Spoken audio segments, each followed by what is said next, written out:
জুলাই শক্তির বিভেদের সুযোগ নিচ্ছে ফ্যাসিস্ট আওয়ামী লীগ ও তাদের অঙ্গ সংগঠনগুলো। নিষিদ্ধ সংগঠন হয়েও থেমে নেই তাদের অপতৎপরতা।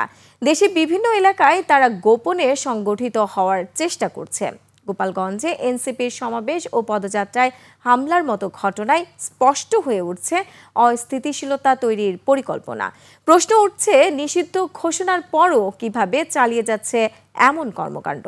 বিশ্লেষকদের সাথে কথা বলে আরো জানাচ্ছেন সিরাত আল মুস্তাকিম।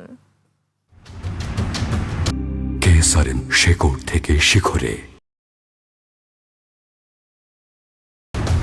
গত বছরের ৫ আগস্ট ছাত্র জনতার গণ অভ্যুত্থানের মধ্য দিয়ে পতন হয় দীর্ঘদিন ক্ষমতার মসনদে বসে থাকা ফ্যাসিস্ট আওয়ামী লীগ সরকারের। অন্তর্বর্তী সরকার ক্ষমতায় আসার পর গণদাবিতে নিষিদ্ধ করা হয় দলটির কার্যক্রম।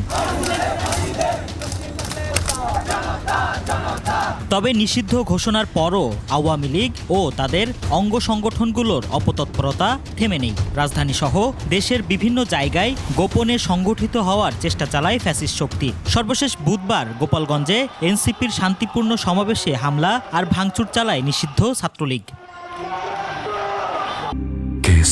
শেকড় থেকে শিখরে। প্রশ্ন উঠেছে, নিষিদ্ধ সংগঠনের ছত্রছায়ায় এরা সংগঠিত হচ্ছে কিভাবে? কারাই বা তাদের পেছন থেকে আর্থিক ও রাজনৈতিকভাবে সহায়তা দিচ্ছে?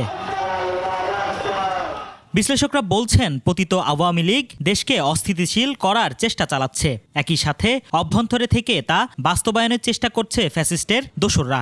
স্বাভাবিকভাবে তারা তো সংগঠিত হয়ে তারা তো চেষ্টা করবে তাদের অবস্থানকে শক্তিশালী করতে। ইন্ধন আছে বলে মনে হয়। এই আওয়ামী লীগের যারা দেশের বাইরে অবস্থান করছে তারা এটাকে সমর্থন করেছে আওয়ামী লীগের এই। অপরাধ বিশ্লেষকরা বলছেন, জুলাই অভ্যুত্থানের অংশীজনদের মধ্যকার দূরত্ব ও ফাটলকে ব্যবহার করে দেশকে অস্থিতিশীল করছে নিষিদ্ধ সংগঠনটি।